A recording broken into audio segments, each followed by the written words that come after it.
Magandang gabi po sa inyong lahat. Ako si Pia Ontiveros. Ito ang Newsnight. Lahat ng kailangan ninyong malaman sa araw na ito. Pinakakasuhan ng Senate Blue Ribbon Committee ang mga opisyal na pumirma sa Sugar Order No. 4 o pag-angkat ng asukal, pero Executive Secretary Vic Rodriguez absuelto sa kontrobersya.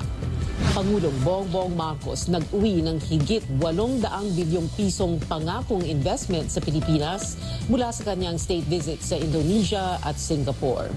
At singil ng kuryente ng Meralco tataas ngayong Setyembre.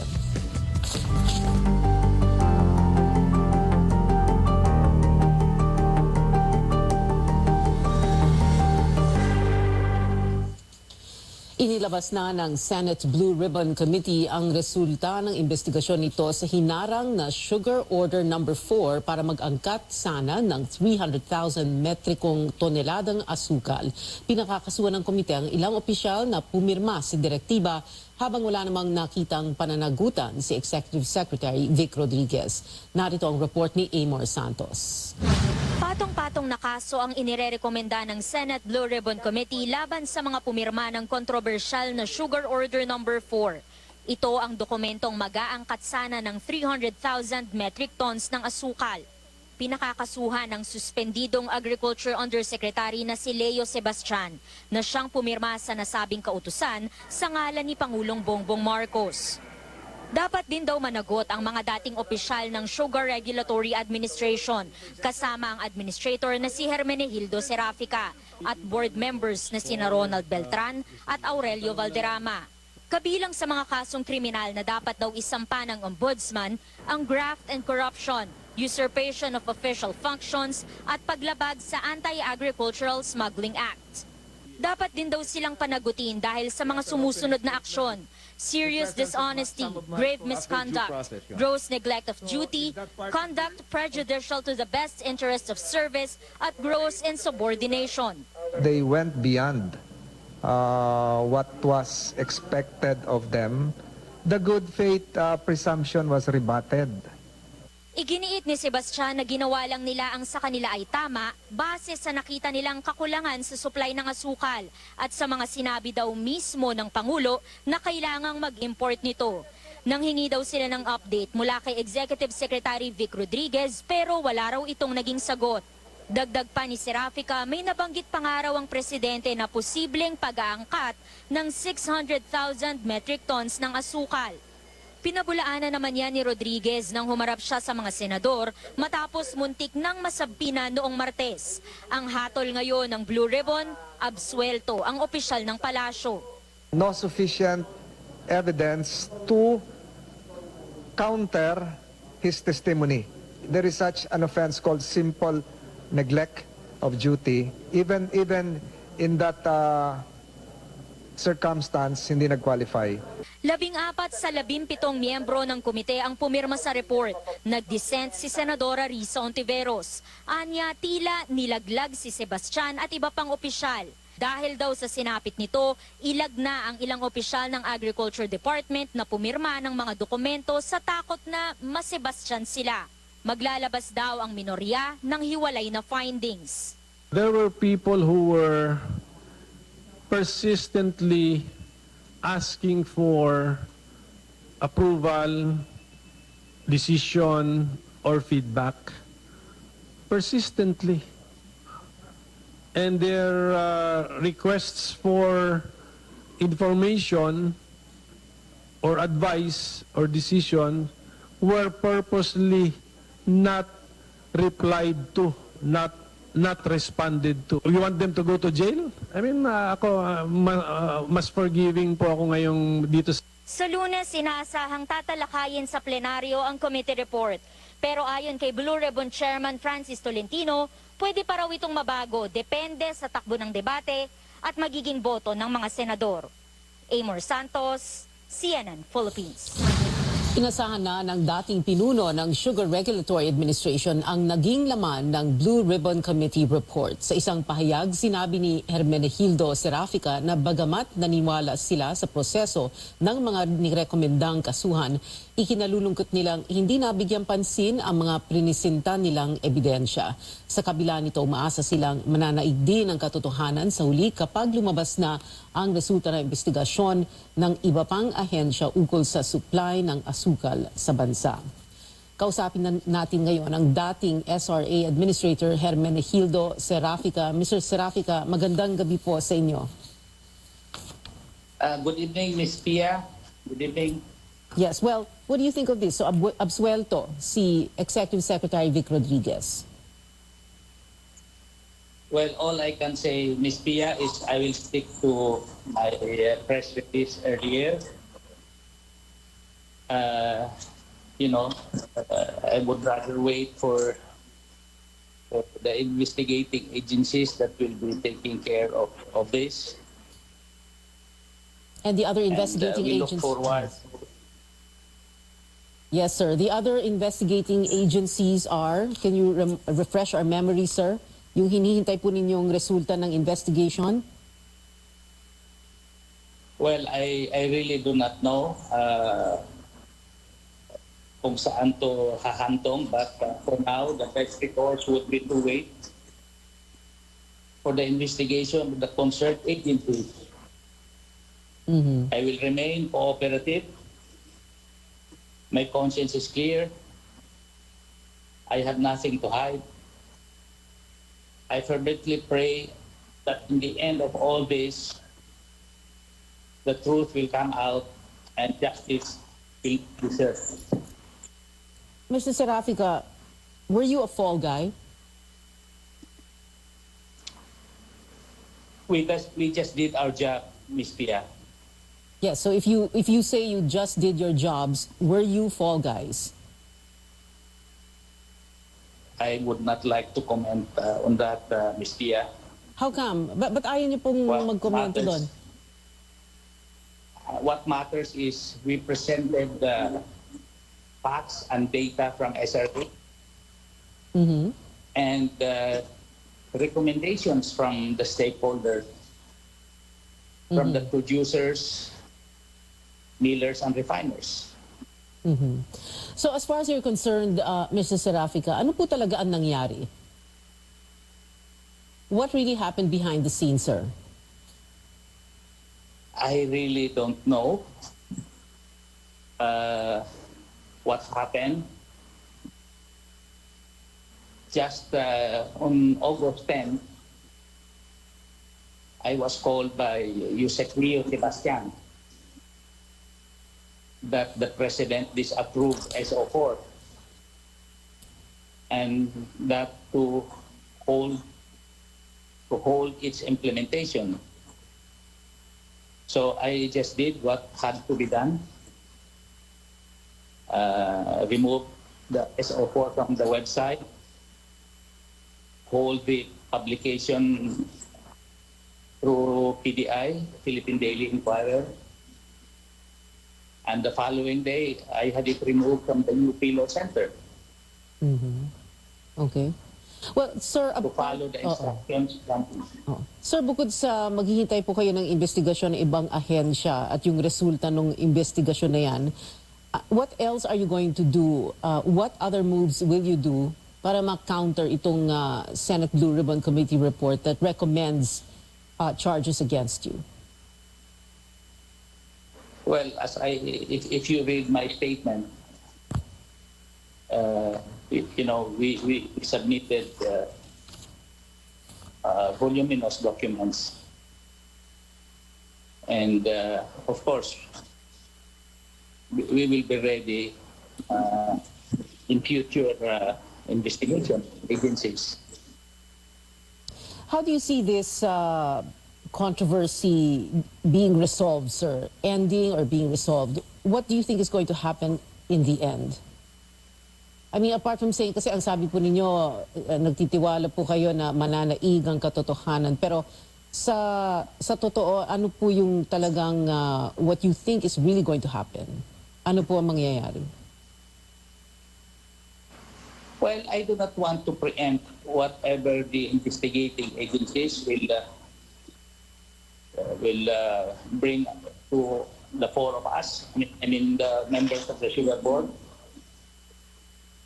Yusek Sebastian, myself, and former board member Beltran and former board member Valderam. All right. Final word, sir? Ms. Pia, thank you for giving me this opportunity. And I stick to my press statement I issued today. All right. Maraming salamat. Thank you. Maraming salamat po sa inyo, Mr. Hermenegildo Serafica, dating administrator ng Sugar Regulatory Administration.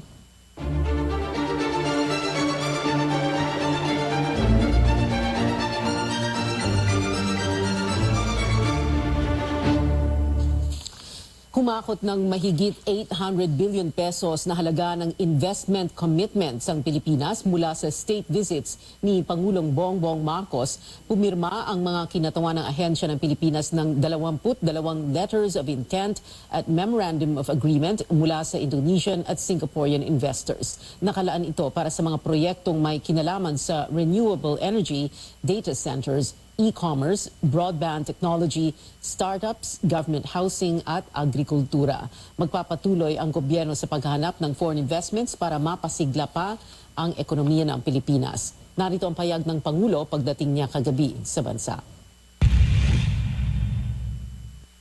My inaugural state visits to our two important ASEAN neighbors were fruitful and engaging. This will support our country's economic recovery efforts and create more jobs for Filipinos here in our country.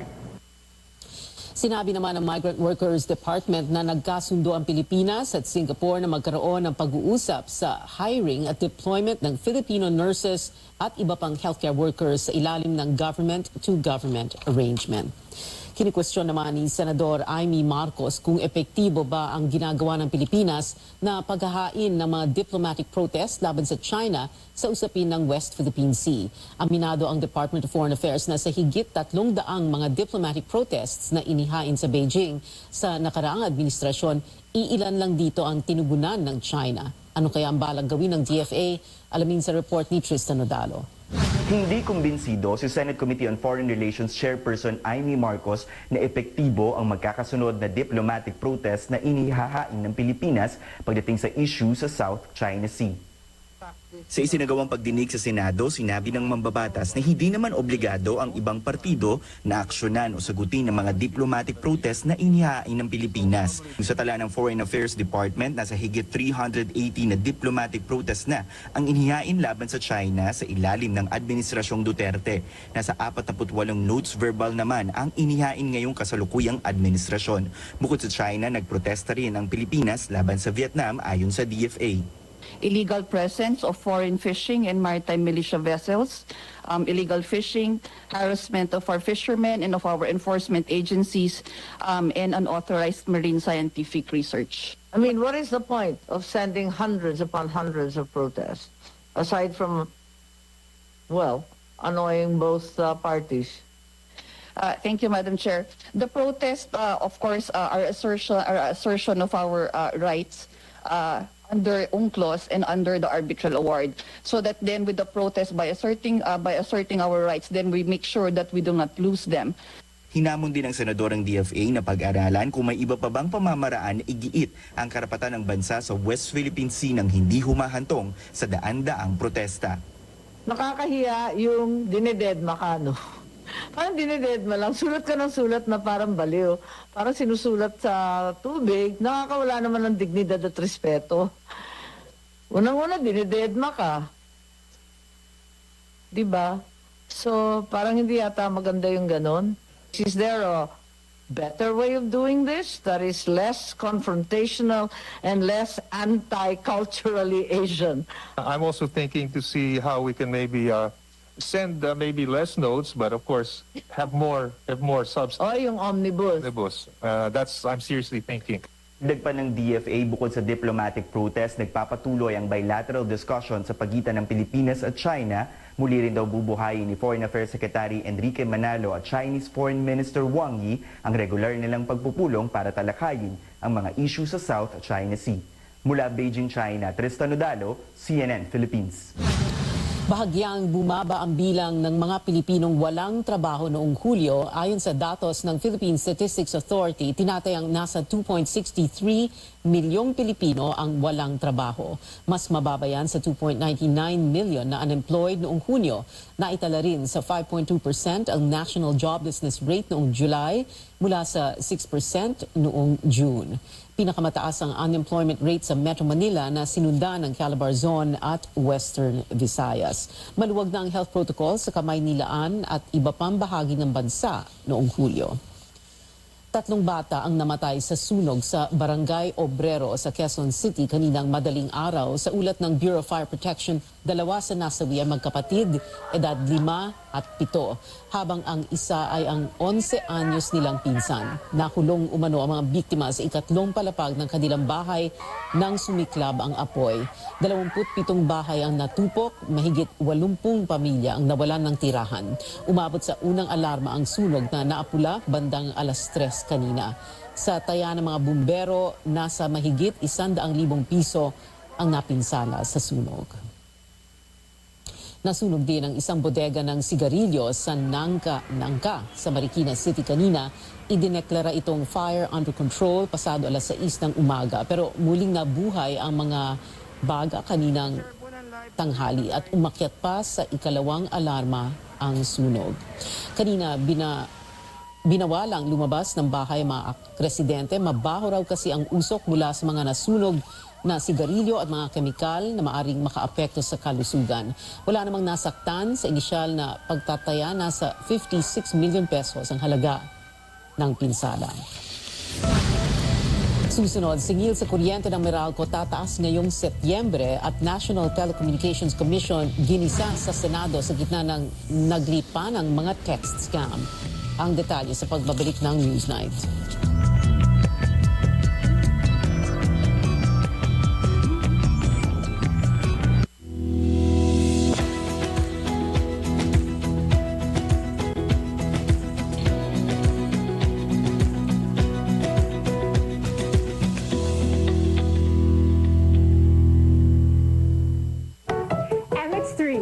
Tested and proven na low in sodium, fat-free, at cholesterol-free. Mahalagang paalala, ang MX3 capsule ay hindi gamot at hindi dapat gamiting panggamot sa anumang uri ng sakit. BM Extraordinary with MX3.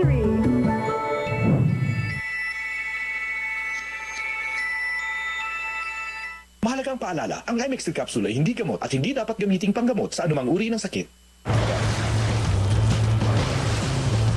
Who said pickup trucks are built only for work?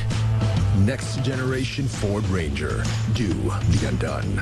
Reserve yours now on Ford.com.ph or at your nearest Ford dealer. Regent assorted cakes. Made from high-grade ingredients baked to perfection. Comes in a variety of luscious flavors wrapped in a light, delectable sponge cake so soft and moist. A great tummy filler snack anytime, with flavors to choose from for everyone. Regent assorted cakes in ube, pandan, mocha, melon, and strawberry flavors. By Regent.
Newsnight sa CNN Philippines, ako si Pio Ontiveros. Mukhang maapektuhan na naman ang budget ng marami nating mga kababayan.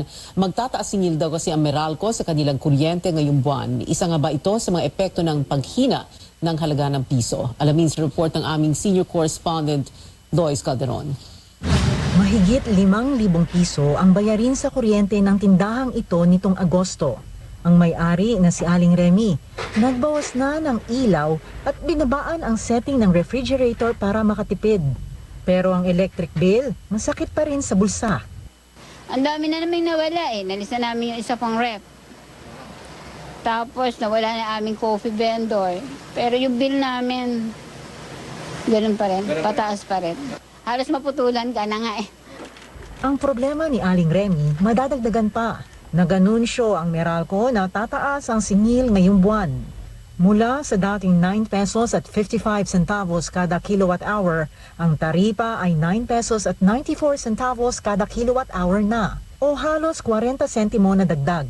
Kung kumukonsumo ka ng 200 kilowatt hours kada buwan, dagdag na 78 pesos ang iyong bayarin. Ang dahilan, tumaas ang generation charge dahil sa mahal pa ring langis at mahinang piso.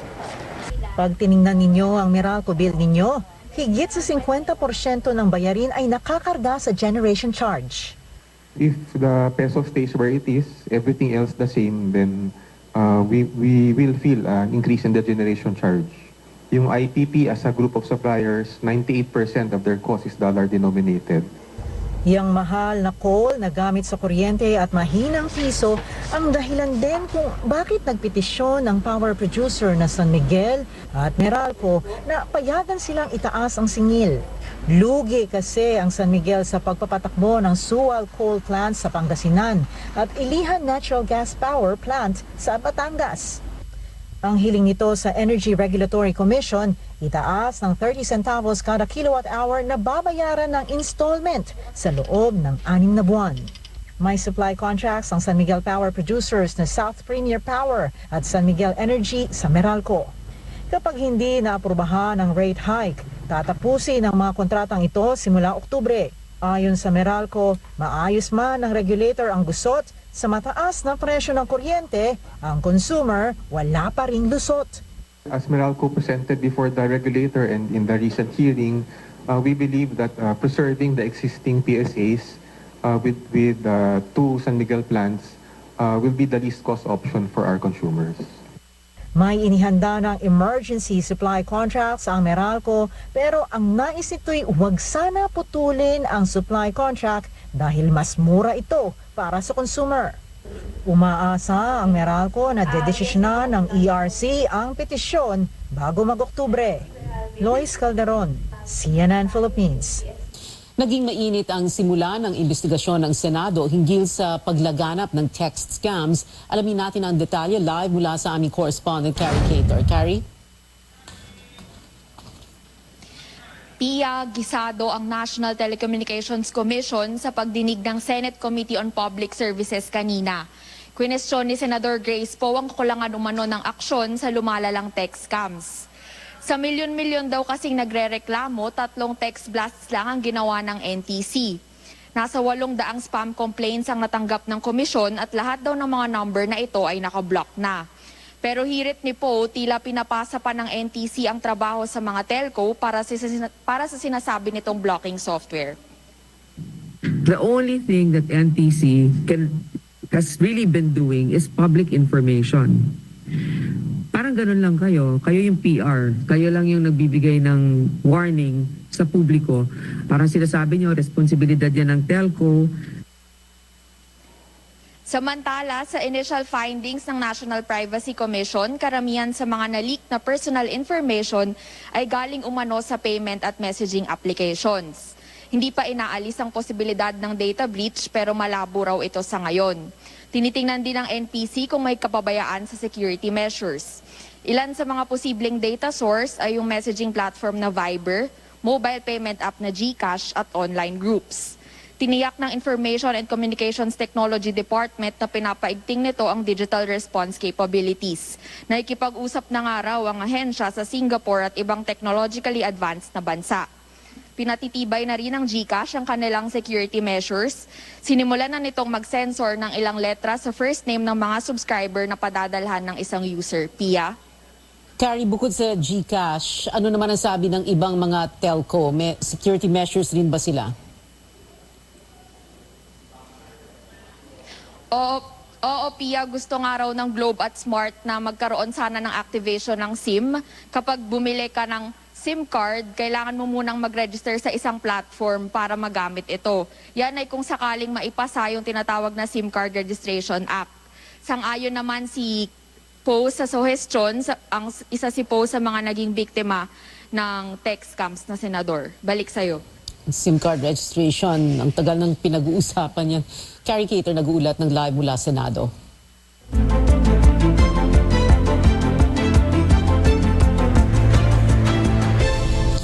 Makikipagpulong ang Interagency Task Force kay Pangulong Marcos ngayong araw para sa posibleng opsyonal na pagsusuot ng face mask outdoors, pero paalala ni Health Officer in Charge Maria Rosario Vergeres sa programang The Source, dapat pa rin maging responsable ang lahat dahil hindi pa tapos ang pandemya.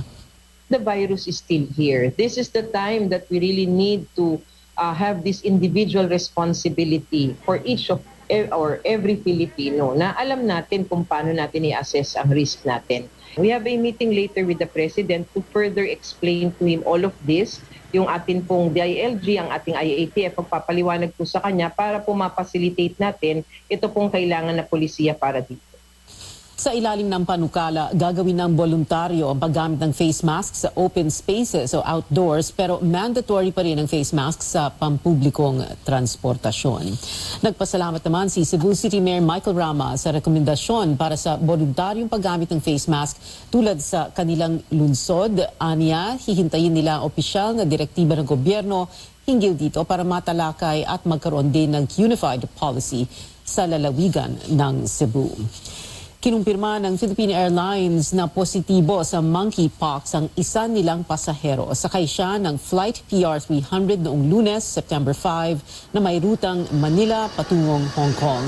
Ayon sa PAL, inabisuhan nila ang mga pasahero na bantayan ang kanilang kalusugan at kumonsulta sa doktor sakaling may sintomas. Nakipag-ugnay na rin ang PAL sa health authorities ng Pilipinas at Hong Kong. 4 ang kaso ng monkeypox ang naitala ng DOH sa bansa. 2 riyan ang gumaling na.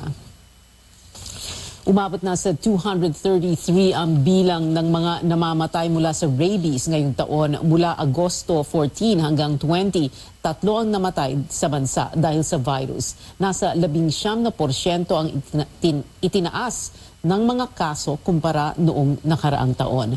Ang mga bagong kaso na itala sa Calabar Zone, Mimaropa at Metro Manila. Ang rabies ay isang viral disease na naipapasa sa tao sa pamamagitan ng kagat o kalmot mula sa hayop na apektado nito tulad ng aso at pusa. Bagamat nakamamatay, kaya naman daw maagapan ito. Inaabisuhan ng Health Department ang pet owners na bigyan ng anti-rabies shot ang kanilang mga alaga kada 3 taon. Mga balita sa ibang bansa, nahuli na ang ikalawang suspect sa mass stabbing sa Saskatchewan, Canada. Matatandaang 10 ang patay at 18 ang sugatan sa krimen. Ayon sa mga otoridad doon, wala nang banta sa seguridad ng publiko sa pagkakaaresto ng suspect. Natagpuan kasing patay ang isa pang suspect 1 araw pagkatapos ng pag-atake. Naharap sa mga kasong first-degree murder at attempted murder ang nahuling suspect. Sa Pakistan naman, higit 1,300 ang patay kasunod ng matinding pagbaha roon. Ayon sa European Space Agency, lubog sa baha ang higit 1/3 ng Pakistan. Resulta yan ng pinagsamang buhos ng ulan dahil sa habagat at natunaw na glaciers sa northern Pakistan mountains. Umapaw din ang tubig sa Lake Manchar, ang pinakamalaking lawa sa Pakistan. Tinatayang 33 million na katao o 15% ng populasyon ng bansa ang apektado ng pagbaha. Nagpaabot na ng relief goods ang pamalaan ng Pakistan. Susunod, pang ilang panalo na para sa ibang San Miguel players ang PBA Philippine Cup crown, pero para sa mga bagong salta sa team, naging oportunidad ang torneo para patunayan ang kanilang sarili. in my whole life. Like, I never won a state championship or like a national championship or nothing in college or nothing like that. So this right here really means a lot, and to win it with my brothers, it's just a great feeling to be called a champ. At ang pinakahuling ulat tungkol sa Tropical Storm Inday at kung saan posibleng umulan dahil sa buntot nito. Ang balitang panahon sa pagbabalik ng Newsnight.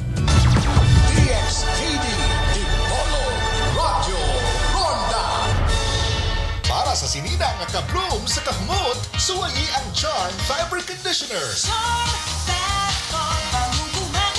Charm Fabric may bangon sa libong bulaklak. Charm Fabric Conditioner. Dunay Stay Fresh technology. Sinina nga ka-bloom sa kahumot.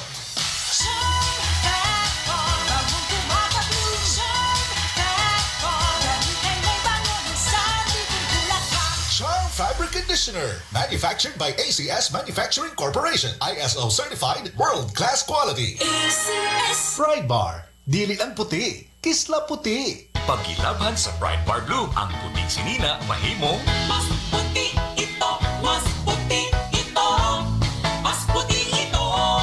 Sa Pride Bar Blue, pwedeng dili na ko magtina, anyel o bleach. Kaya ang Pride Bar Blue, dunay power whitener nga sa umsum sa matag hibla. Mao nga sinina, kisla puti ug humok pa sa kamot. Mas puti ito, mas puti ito, mas puti ito. Pride Bar Blue with power whitener. Dili lang puti, kisla puti. Pride Bar, manufactured by ACS Manufacturing Corporation, ISO certified, world-class quality. ACS DXTV Dipolo Radyo Ronda Iwasak.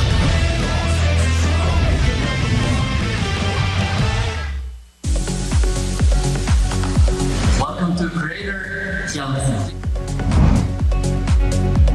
Tonight we are launching our latest Galaxy devices. At Samsung, we continue to push the industry forward with our latest innovations on foldables, wearables, and hearables. So the Galaxy Z Flip 4 is the ultimate tool for self-expression. Right? It features the Flex Cam, which gives you the power to unlock new angles. The Galaxy Z Fold 4 is the ultimate tool for productivity. It has features like the all-new taskbar, and with the widescreen, there's seamless transition between apps. So that's perfect, and it's best for go-getters and professionals and goal-driven individuals. So we're equally excited about our new wearables that we're launching here tonight. So we have the Galaxy Watch 5 series and the Galaxy Buds 2 Pro. So our all-new Galaxy devices are currently available in the market. You can get them on Samsung.com or your nearest Samsung authorized dealer.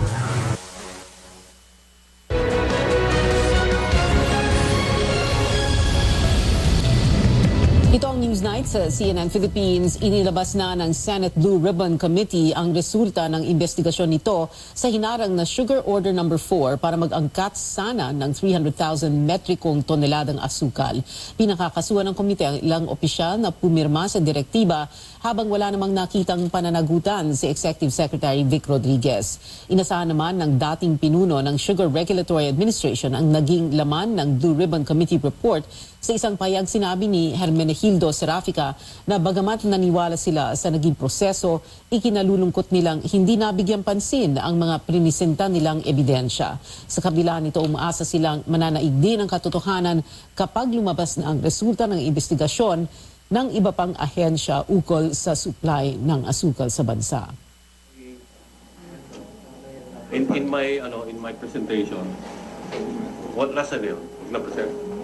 Okay.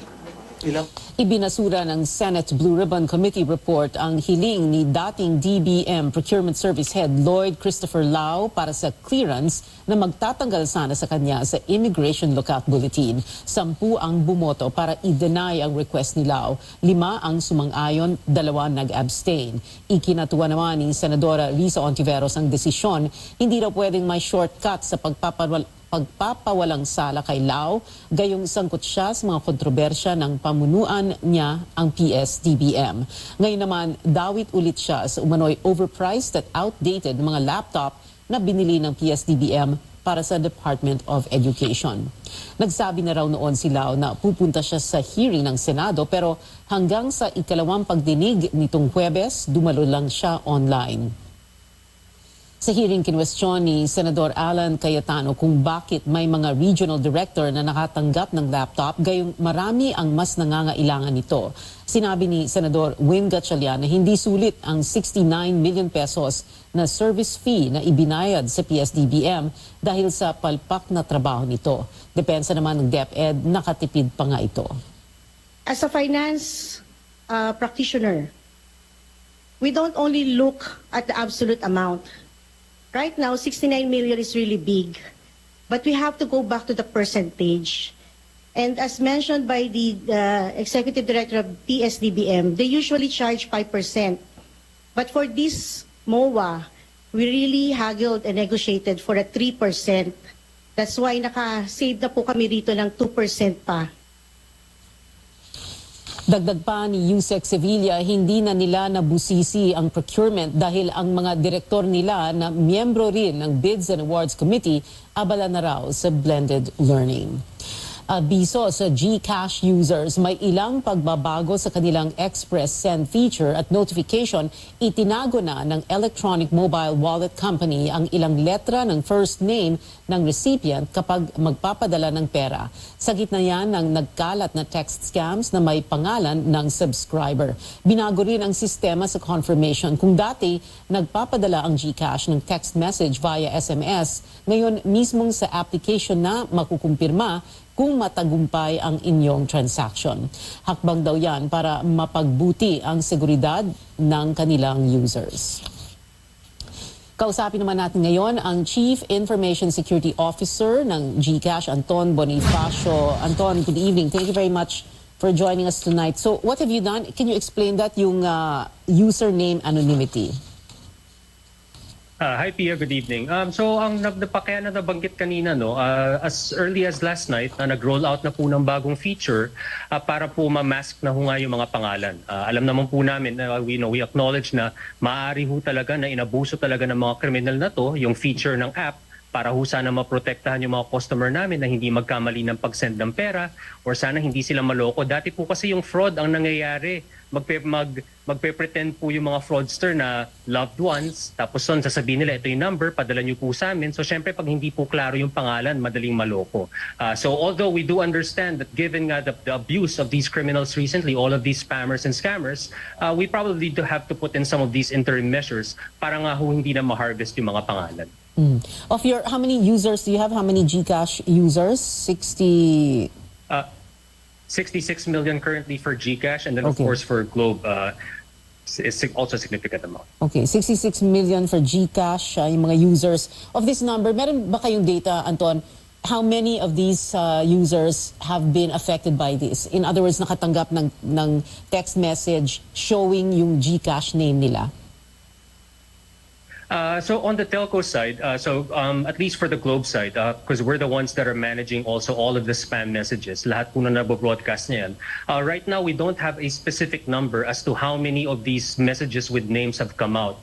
But what we have currently year to date, January to July, is we've blocked over already 784 million scam and spam messages. So at least specific to this campaign, it's still ongoing. Ongoing pa rin yung investigations. We're working very closely with the National Privacy Commission, and at the same time, we're actually working very closely with the other telcos so that sana po talaga mahanap na talaga itong mga kriminal na gumagawa nito. 784 million spam and scam messages. Yung 784 busy sila, no? Yung 784 million na yan, of that number, ilan yung may pangalan? Because lately lang ito nangyari, yung lumalabas yung mga pangalan eh.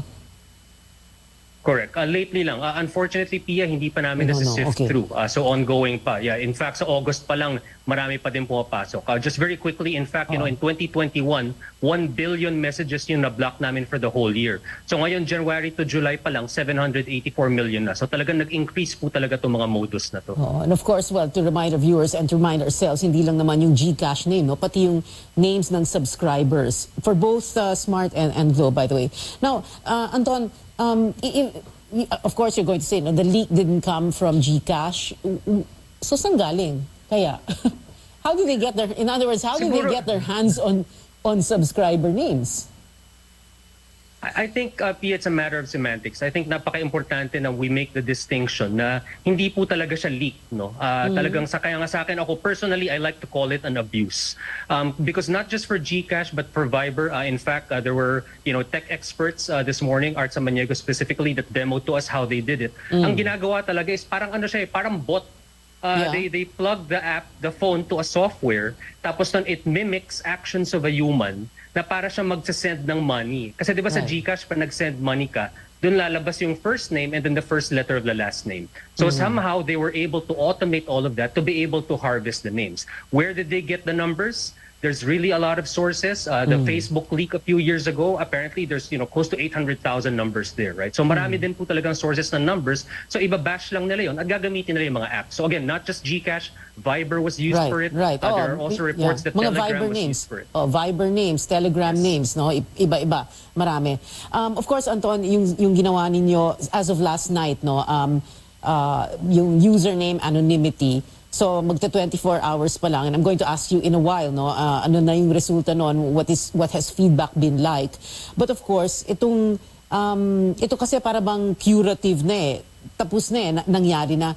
But would you agree that we really must do something para bang preemptive ba? Parang medicine, preemptive. We will preempt a crime from happening. Diba? That's what we should do, right?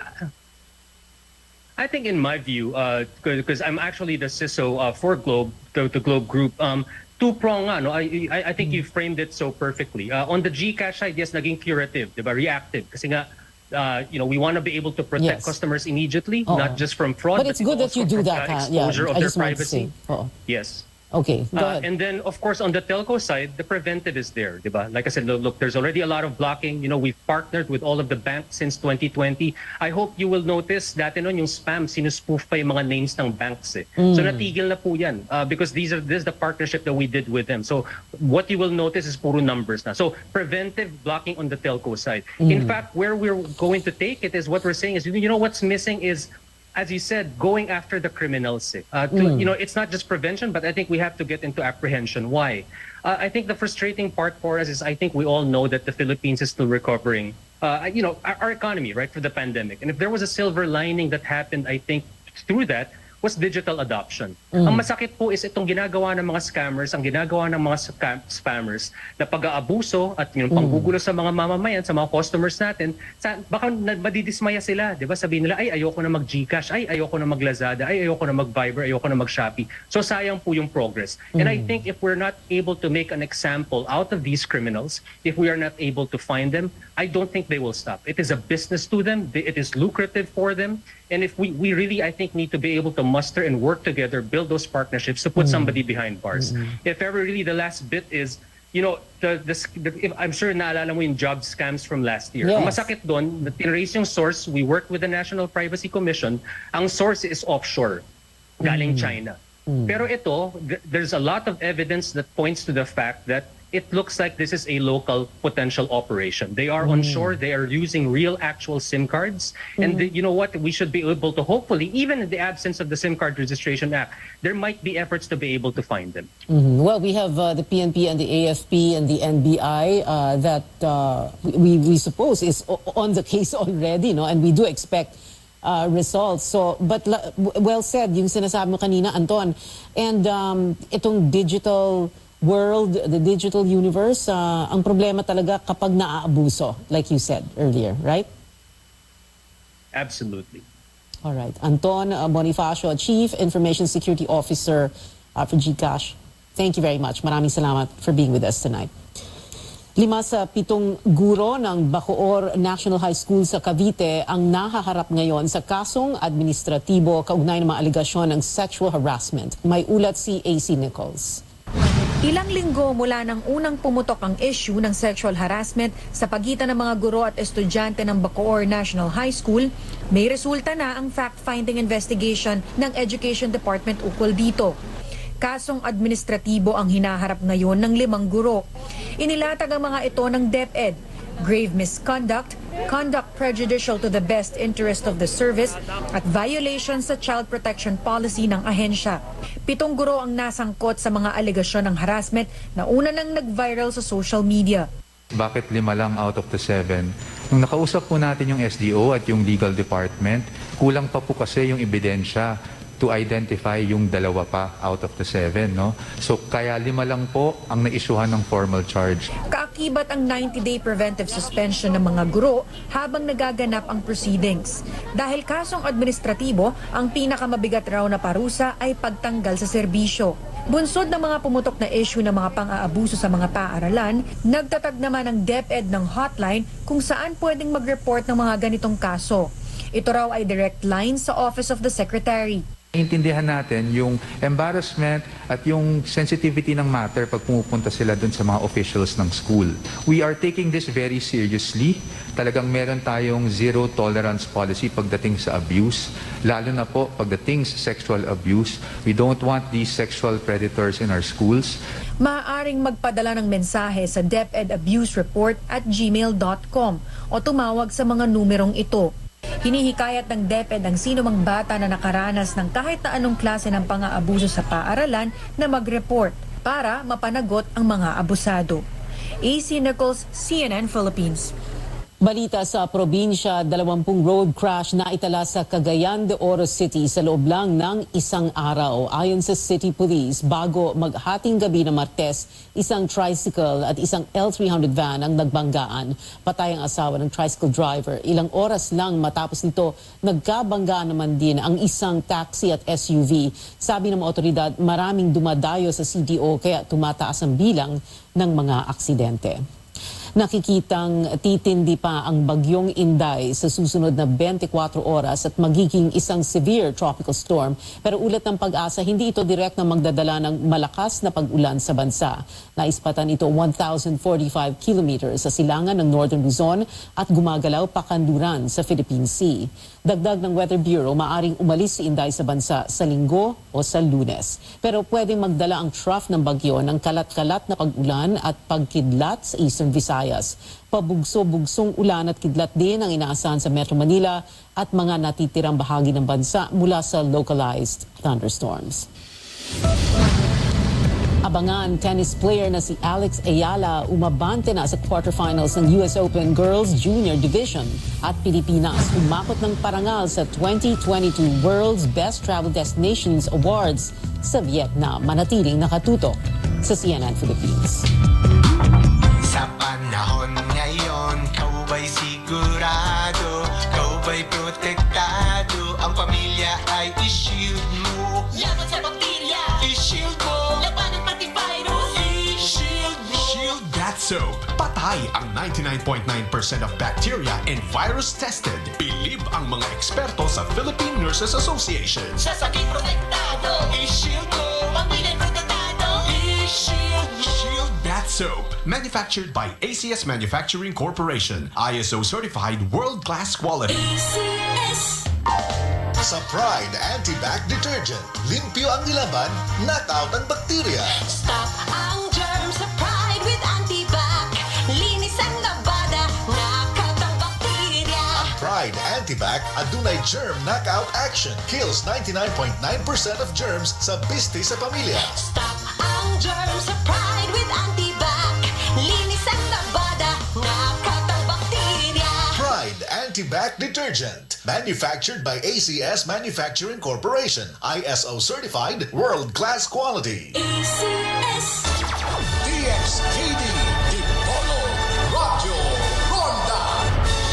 Ang baby ko sa vet-approved Nutri-Chugs with active boost and prebiotics na pampalisto. Made with real meat with essential nutrients to help them grow healthy and happy. Listo, ganado sa Nutri-Chunks.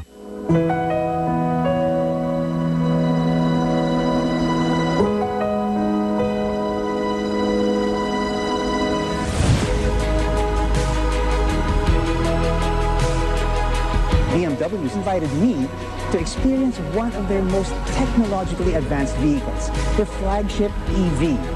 And we're driving it in one of the most EV-ready countries in the world. In fact, it's the very model of sustainability.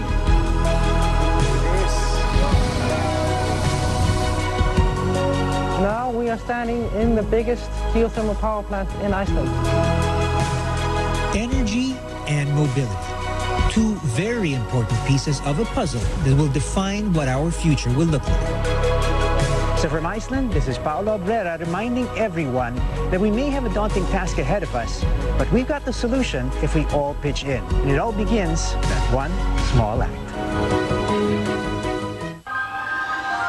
What are you dreaming about? Quite stimulating. Oh my God, I can't believe it! 사람을 보고 이 사람이구나 싶은 순간이 3초래.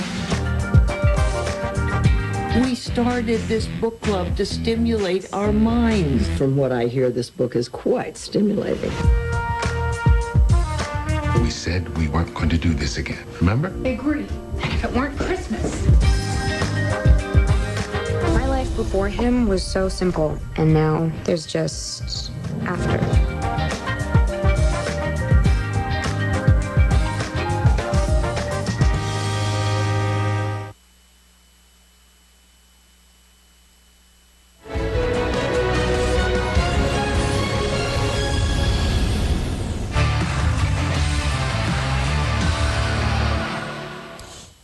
Ito ang Newsnight sa CNN Philippines. Ako si Pio Ontiveros. Dobleng panalo para kay Alex Ayala sa US Open Junior sa girls singles at doubles. Pasok na siya sa singles quarterfinals pagkatapos niyang magwagi laban kay Taylor Preston ng Australia sa round 16 game 6-2 at 7-6. Nagtagumpay rin sila ni Mira Andreeva mula Russia sa doubles 6-2, 6-2. Pero silang dalawa rin na maglalaban sa quarterfinals ng singles category na mangyayari bukas 12 a.m. Philippine time.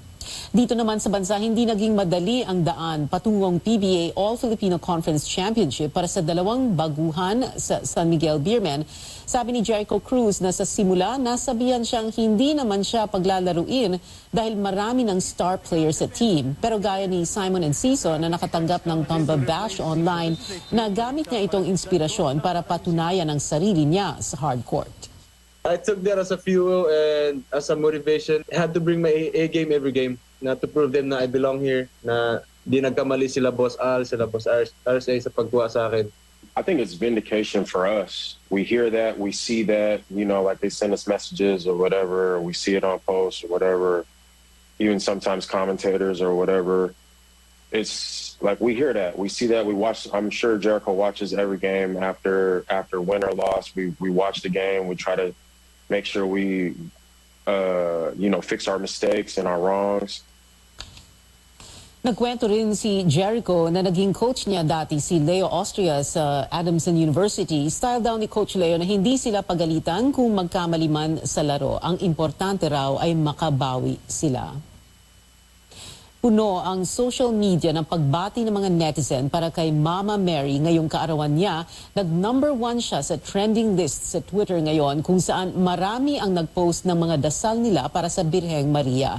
Ang ibang netizen nag-tweet tungkol sa pagiging mabuting ina ni Mama Mary na ang tanging birthday wish daw ay mas lalong mapalapit sa mga anak. Iba't ibang eskwelahan din ang bumati kay Mama Mary, karamihan mga Catholic schools na bawat taon ay ipinagdiriwang ang pista ng kapanganakan ng mahal na Birheng Maria.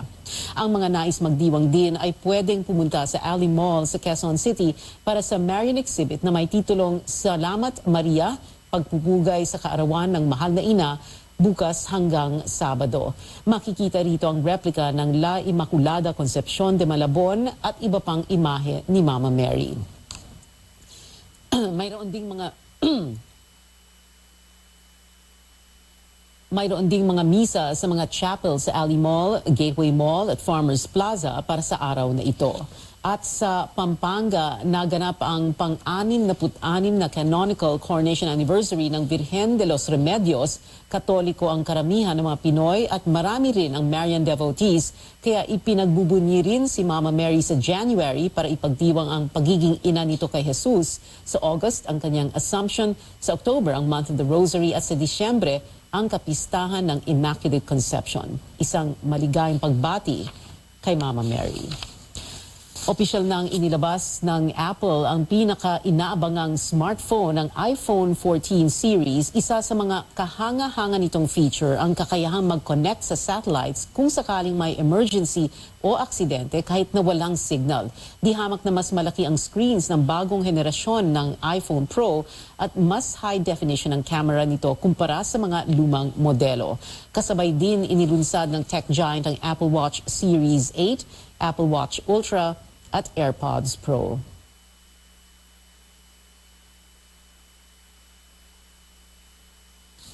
Magbabalik sa big screen ang tinaguriang star for all seasons na si Vilma Santos. Yan ay matapos ang 6 na taong pamamahinga mula sa showbiz. Sa isang post, excited na inanunsyo ni Direk Eric Mati ang 2 proyekto ni Ate V. Taong 2016 pa ang huli niyang pelikula, ang Everything About Her kasama si Angel Locsin. 2 dekada nagsilbi sa gobyerno si Vilma bilang mayor ng Lipa, governor ng Batangas at representative ng 6th District ng Batangas.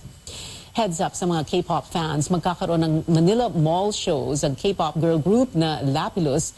Magaganap yan sa Market sa Taguig City sa Sabado at sa Ayala Mall's Fairview Terraces sa Quezon City naman sa Linggo. Pero bago yan, may live guesting ang Lapilus sa CNN Philippines. Panoorin sila bukas sa programang New Day, alas 6 ng umaga.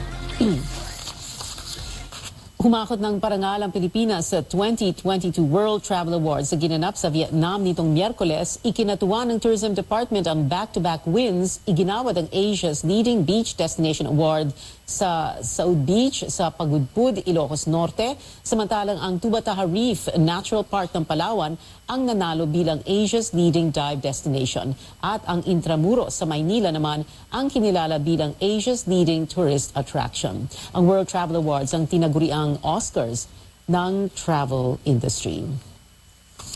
May masusubaybayan ng palabas para sa science at tech fans dito sa CNN Philippines. Ipapakita ang iba't ibang innovations sa linya ng energy, sustainability, artificial intelligence at marami pa sa Saved by the Future na ipapalabas tuwing Huwebes. Mapapanood ang unang episode mamayang 8:30 ng gabi.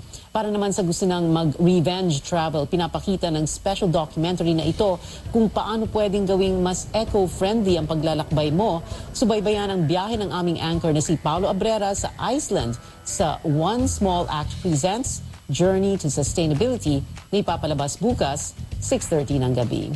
At alamin ang kwento ng mga negosyong nagkakawanggawa sa Business Matters Season 9 kasama ang senior anchor na si Pinky Webb. Abangan ito bawat Sabado 9:30 p.m. Lahat ng mga palabas na yan mapapanood rito sa CNN Philippines. At yan ang kailangan ninyong malaman ngayong Huwebes, ika-8 ng Setyembre. Makita-kita ulit tayo bukas dito sa CNN Philippines. Ako si Pia Ontiveros at ito ang Newsnight.